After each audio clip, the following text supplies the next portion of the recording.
The SUNY College of Environmental Science and Forestry, founded in 1911, is now the only institution of higher learning in the United States dedicated solely to the study of natural resources and the environment.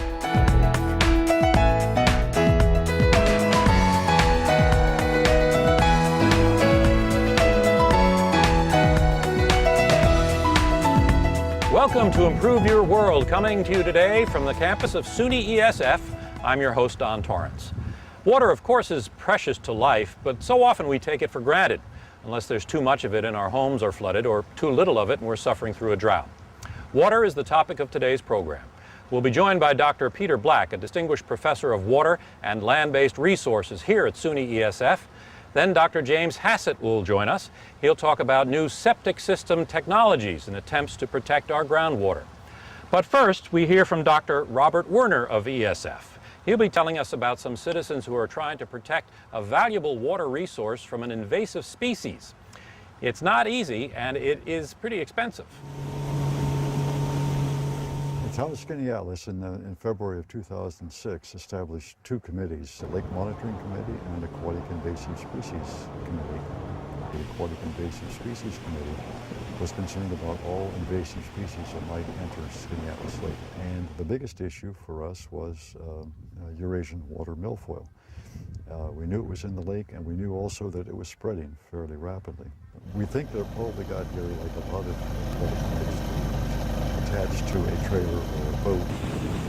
The boat has been in a different lake that had these weeds in it, and then it goes to Muskellunge, for example, and then when they back the boat in and launch it, then the weeds get off into the lake.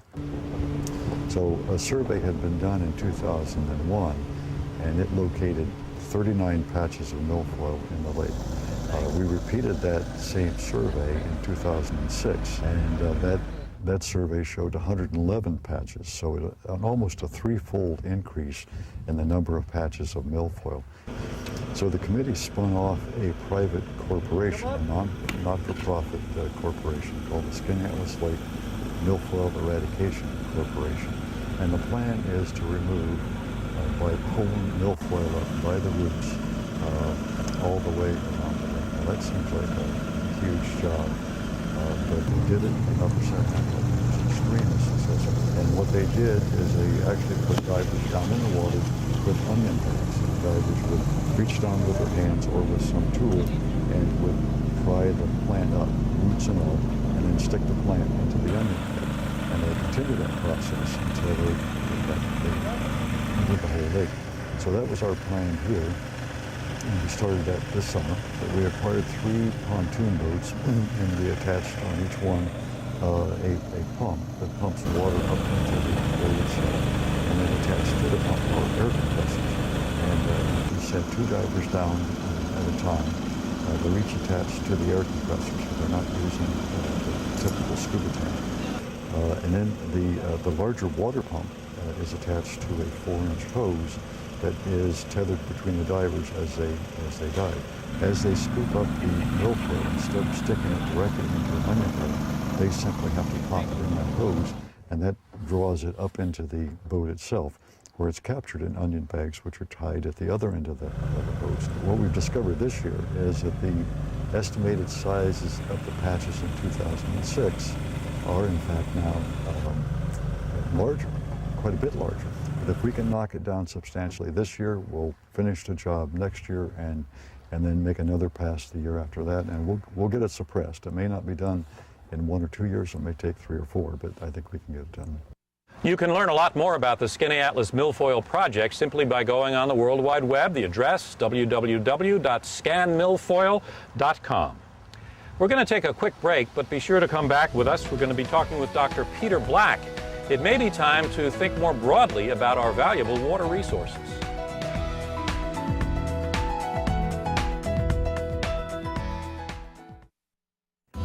You can improve your world by what you plant in your yard.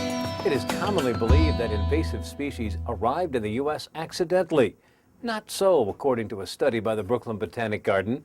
They found that half of the worst invasive plant species were brought here intentionally for horticultural use. Gardening with native species is an effective way to deal with this problem. ESF's Improve Your World website has helped to find the right trees and plants. You can improve your world by learning more about it.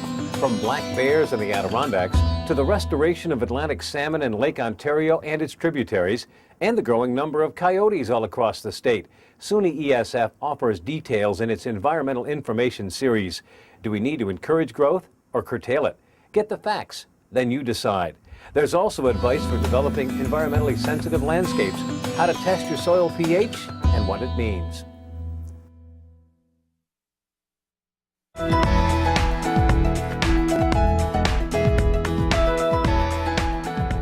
Welcome back to Improve Your World with SUNY-ESF. Earlier, Improve Your World correspondent Melissa Morton sat down with Dr. Peter Black, and they were discussing the importance of our water resources. They picked a very appropriate spot, Skaneateles Lake in New York's Finger Lakes region. It's a source of an unfiltered public water supply, very important to protect. I'm here on Skaneateles Lake with Dr. Peter Black, Professor Emeritus of Water and Related Land Resources. Dr. Black, can you start off by telling us a little bit about yourself and why you're interested in water?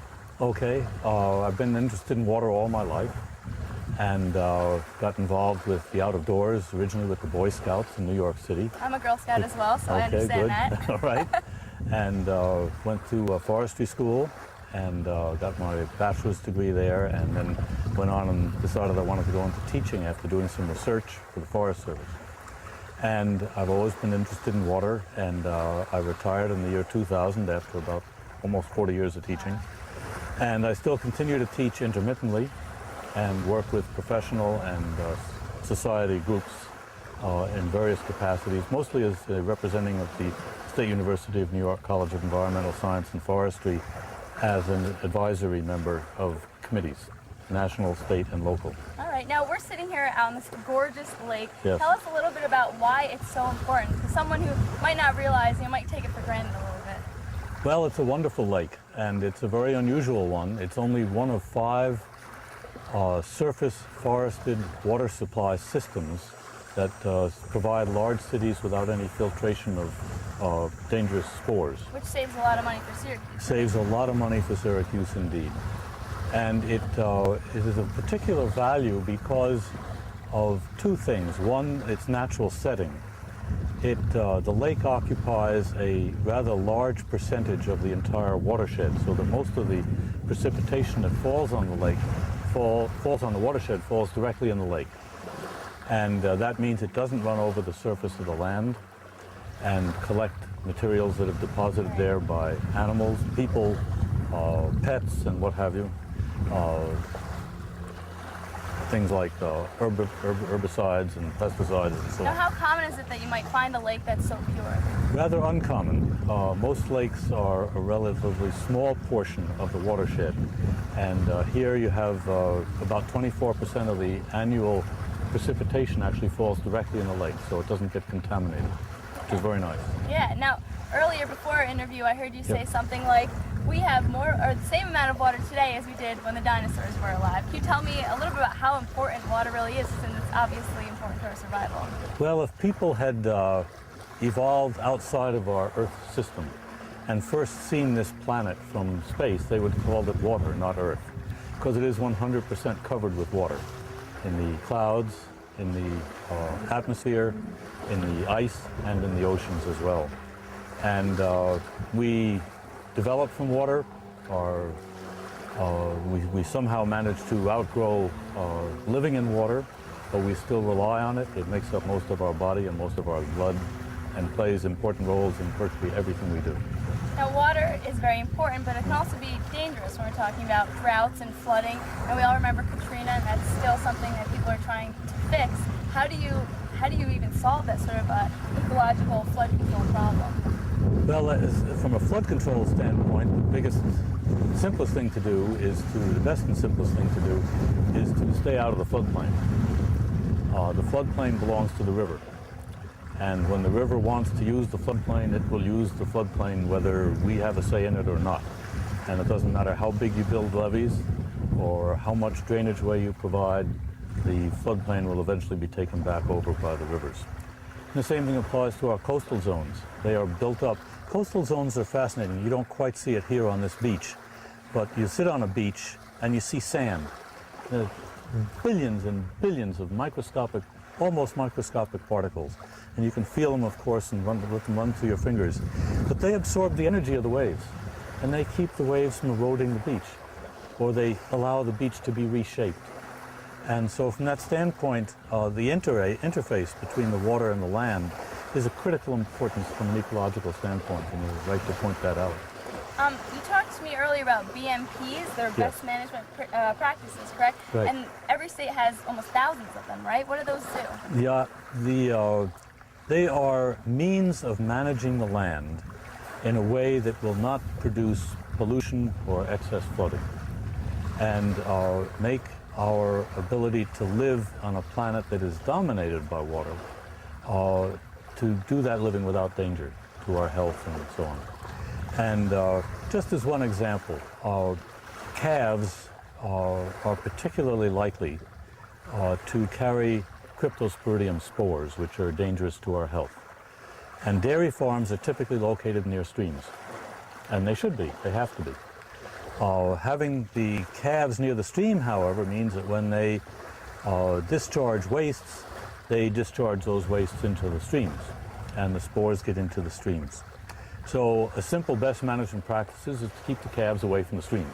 Obvious. And we've got all kinds of various types of practices we can do on the land to achieve that. All right.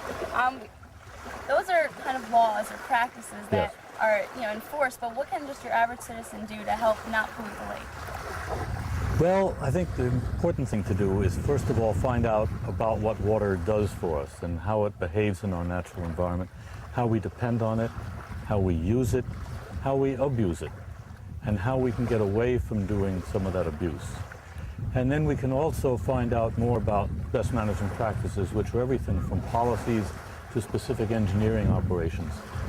Some of them very costly, some of them not costly at all. Most best management practices actually save the landowner money in the long run because they mean better production for animals, for food products, and so on. Okay. Tell me a little bit more about what you do and why you love it. Oh, well, I do it because I think the water is important, and I thought conservation was important, and grew up at a time that, and grew out of the conservation age, really, in the 30s of the last century. And I was in contact with a number of people who were very influential in conservation, and they sort of gave me my head, and I'd never really figured out where I wanted to fit between forestry. I didn't want to be a practicing forester in the sense of administering forest lands, but having an understanding of that helped me understand how to deal with our wildlands. And in recent years, as I've represented the college in particular on the New York State Soil and Water Conservation Committee, I've found out a lot more about what we can do on farmland. And those really are an active part of our landscape. They need to be. We need the farms. We also need to have the farms in such a state that they protect the water resources. And it is possible to do that. It's fun to do it. It works. And it makes people all around happy. Right. We didn't get a chance before to talk about the difference between climate and global warming. Can you explain that? Yeah, I like to talk about actually the difference between weather, climate, and global warming. Weather is the different scales from an aerial standpoint, space, and from a time standpoint. So weather are the conditions we have now of a particular temperature, and it's going to rain after a bit. And those are really on fairly local scales and local time periods, short time periods. Climate is the summation of weather over time. So we talk about having the climate says we have a warm summer here, for example, all right? And we have occasional rainstorms, and occasionally the temperature goes down. Global warming is on a much different scale. It's on a period of thousands of years, or hundreds of thousands of years, and it is also planet-wide, not just in a specific area or region. Now, a lot of people discuss the difference between climate change and global warming. Is there a difference? Would you prefer one term over the other? The two are very closely interrelated. Global climate change, or global warming, implies a certain amount of change over a long period of time. We're finding out, I think, that it's going to be a lot shorter than we think, and that's partly because we're affecting it very much so. And I don't think there's much question about that anymore. our emission of carbon dioxide from the burning of fossil fuels has been extremely dangerous. And it's to our potential detriment, and it could happen a lot faster. And part of the reason we use the word could in there is because the way we measure how fast these changes have occurred is based on carbon dating, which has a plus or minus 10-year value in it. And so scientists are sometimes reluctant to say it's going to happen within the next decade. And you can understand why. On the other hand, we've seen some changes occur within the past couple of decades, in the past decade, that have been quite dramatic. And we'll probably see some reversals of those, but they'll come back. And we're certainly going to see more severe storms, more intense storms, more frequency. We'll see them more frequently, and we'll see more areas affected by them. And if we get sea level rise, we will also see some major changes there as well. So those are how those relate. They're not completely related one to another, but they are interrelated. Okay, can we go back to the floodplains real quick? Sure. I wanted to talk about maybe if we can't have residential areas there, what could we put on a floodplain? Well, use them in open space. They can be used for recreational purposes, ballparks, for example, if you don't have too much in the way of stands built up, restrooms and what have you, parking lot. They can also be used to store various goods that you want to store and that you can move out when you get word that a flood is coming. But they should be reserved for open space. The floodplain belongs to the river, and the rivers will take the floodplains back no matter what we do to stop them. Thank you so much, Dr. Black, for being on Improve Your World. Thank you, Melissa. And if you want to know more about all aspects of water, check out Dr. Black's weekly radio essays, Water Drops, on WRBO. They're Saturday afternoons and Sunday mornings. We're going to take a short break, but we'll be back with Dr. James Hassett. He will talk with us about septic system technology and how to improve it to protect our groundwater sources. This is Improve Your World with SUNY-ESF.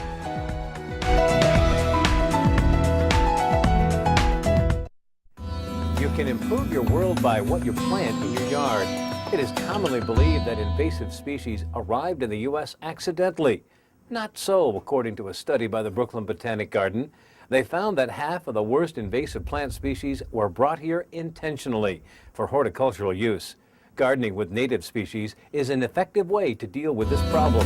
ESF's Improve Your World website has helped to find the right trees and plants. You can improve your world by learning more about it. From black bears in the Adirondacks to the restoration of Atlantic salmon in Lake Ontario and its tributaries, and the growing number of coyotes all across the state, SUNY-ESF offers details in its Environmental Information Series. Do we need to encourage growth or curtail it? Get the facts, then you decide. There's also advice for developing environmentally sensitive landscapes, how to test your soil pH, and what it means.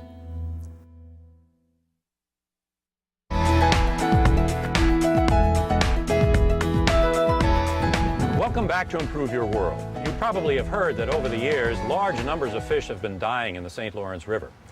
Improve Your World correspondent Dave White went out to see what could be found out about these fish deaths and what it means for the rest of us and our water resources. Here's his report.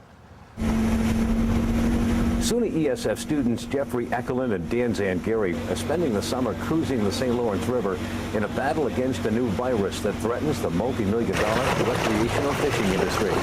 They're working out of ESF's Thousand Islands Biological Station, located on Governor's Island, near the village of Clayton, New York. Every day, they and others check 16 nets, surveying the river's diverse population on the lookout for any fish afflicted with VHS. They work under the direction of Dr. John Farrell. VHS is viral hemorrhagic septicemia. It's a class of viruses called rhabdoviruses. They're these bullet-shaped viruses. You know, what's unique about it is that it is a freshwater isolate to the Great Lakes, so it's recently mutated from a marine form. So it's a brand new genetic lineage that arrived via mutation in this system. One of the carriers is the round goby, a Central Eurasian invasive species, and smallmouth bass like to eat them. One of the interesting trade-offs that's been observed is that the round goby has become a principal prey item in the food web, so the fish species are really increasing condition at an alarming rate. So they're getting quite a bit of lipid stores, and the fish are just fat. They look like footballs. A thought echoed by Eckerlin. We're seeing huge smallmouth bass in the system, but at the same time, because goby have such high viral titers, the bass are being exposed to the virus at pretty high levels as compared to other species. And the round goby keep dying. As you can see off the boat, the bottom of the St. Lawrence in the past few days is actually littered with dead round gobies,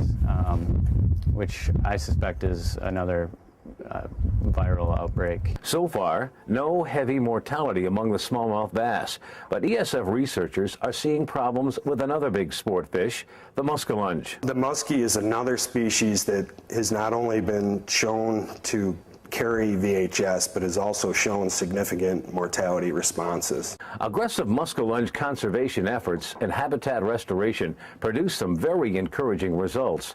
Researchers netted 40 muskie spawners in 2003, but the arrival of VHS has marked a dramatic downward spiral in the numbers. Still, Dr. Farrell is trying to remain hopeful. In terms of the VHS response, we really don't know enough about it to make any projections about what its impact is going to be at this time. But obviously, we're very concerned about the recent trends that we've seen. I'm here now with Dr. James Hassett, who has been involved in the year-long study of septic system technology. Dr. Hassett, thanks very much for joining us. We've just come out of a piece talking about a viral fish disease, certainly bad for the fish, no indication it's harmful to humans. But your research is really important to humans because it has to do with what's getting into our drinking water supply through the outflow of septic systems. Can you give us an idea, number one, where you're doing this research and what it entails? And then we'll talk some about the new technologies that you're looking into. Sure. We're doing our study in the Cat-Dell system, which is in the Catskill Mountain region of New York State. The Cat-Dell system supplies 90% of the drinking water for New York City, about 1.5 billion gallons a day. New York City has a direct interest in maintaining the water quality in the reservoirs because, like Syracuse, they get their water from surface waters. Like Syracuse, they would very much not want to have to pay for a filtration plant. So therefore, they are looking at what they can do in the watershed to maintain the high water quality. We are looking at various technologies. You know, the septic tanks are old. They've been around for a century and a half. And what people typically have in their backyards is a septic tank going into a leach field. Septic tanks provide a certain degree of treatment, but not very much.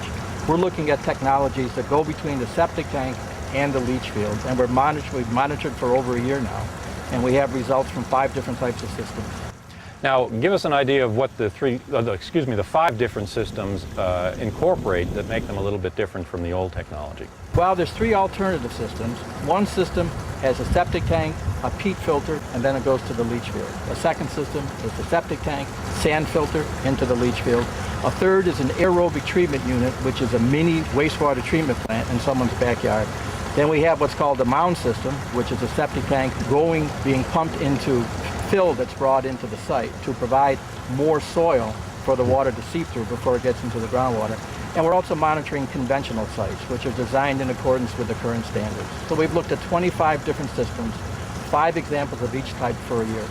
And your results so far are what? Well, we have found that the filtration systems, the peat filters and the sand filters, seem to work very well.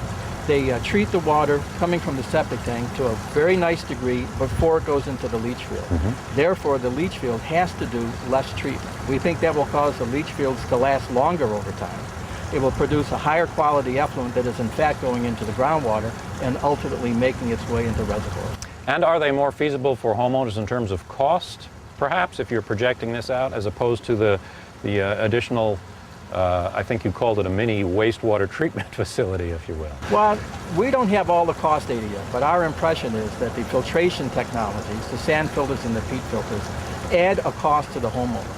But it's a better treatment than we're getting from the aerobic treatment units. And we think over time the benefits of the higher quality water being discharged into the environment would actually pay for itself.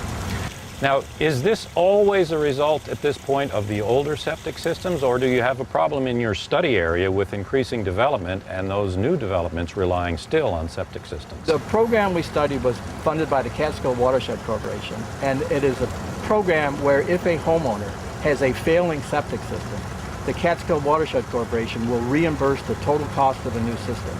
So the question that the Catskill Watershed Corporation was faced with, given that we're putting in new systems, which technologies give us the best treatment? Which technologies should we choose? Should it be the aerobic treatment unit, the sand filter, the peat filter, or what have you? So that was the direct question that we looked at. Now, a little bit more specific then about the two that you mentioned, the peat and the sand. Yeah. When you're talking peat, most people think peat bogs or the peat perhaps that they use in their garden. Is that essentially what we're talking about, a material like that? Pretty much. What you have is basically an inverted, upside-down fiberglass bathtub. And you have your septic tank effluent come in, and it trickles down through this peat that you bring in. It's actually brought in plastic bags and bales, just like you'd buy in the garden supply store. And that water is collected in the bottom and then sent to a leach field. So it is peat, like you'd find in the garden supply store. Of course, it's to certain specifications. Right. High maintenance, low maintenance? Does it have to be replaced often, tested? What we are told by the manufacturer, we haven't verified this independently, is that the peat has to be replaced once every 7 years. The manufacturer will come and look at it, perhaps turn it, make sure that everything is in order with respect to the distribution internal workings. But other than that, the peat has to be replaced on average once every 7 years. The sand filters, the sand should be replaced, again, according to the manufacturers, about once every 10 years. So the maintenance seems to be pretty reasonable. And how about the aerobic filtering system? Is that a little more complex and perhaps It's a little bit more expensive? complex. It requires a continual input of energy, so there's an energy cost associated with it. And frankly, we found that the effluent from the aerobic treatment units was not as well treated as we got from the two types of filtration units. Is it safe to say this is a growing concern because a lot of those septic systems are getting older and we need to start doing something about them now? It's a concern anywhere there's development and anywhere there has been historic development with a lot of septic tank density. What people are finding is that once you reach a certain threshold in terms of density, you will actually find traces of septic effluent in the local streams that drain into the nearest reservoir, for example. So where you have older subdivisions with these septic systems, you're likely to find problems. And people want rational, realistic guidance as to what sort of lot sizes can sustain can sustain development with respect to these septic systems. This is ongoing then? You will continue with this research? We will continue. We just made a presentation at the Watershed Technical Conference at West Point. So we are in the process of writing up the final report. And I think it will be of interest to not only the people in the Catskill Watershed Corporation, but I think it's likely to cause people to rethink the kind of septic tank guidelines that engineers use around the state. Okay. Dr. Hassett, thank you very much. You're very welcome. Important work. We appreciate it. Thank you. And that's it for this edition of Improve Your World with SUNY-ESF. I'd like to thank our guests today, Dr. Robert Werner, Dr. Peter Black, and Dr. James Hassett, all of the SUNY-ESF faculty. If you'd like to see this show again, you can log on to the website www.orangetv.syr.edu. I'm your host, Don Torrance. We'll see you next time.